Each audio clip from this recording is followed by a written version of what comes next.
শুনেছি সেদিন তুমি সাগরের ঢেউয়ে চেপে নীল জল দিগন্ত ছুঁয়ে এসেছো।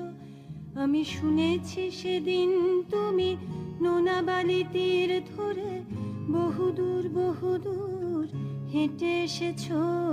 আমি কখনো যাইনি জলে, কখনো ভাসিনি নীলে, কখনো রাখিনি চোখ ডানা মেলা গাংচিলে।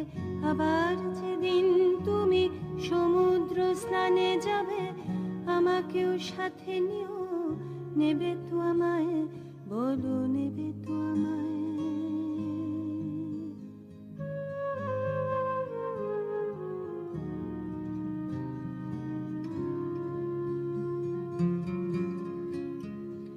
আমি শুনেছি সেদিন নাকি তুমি তো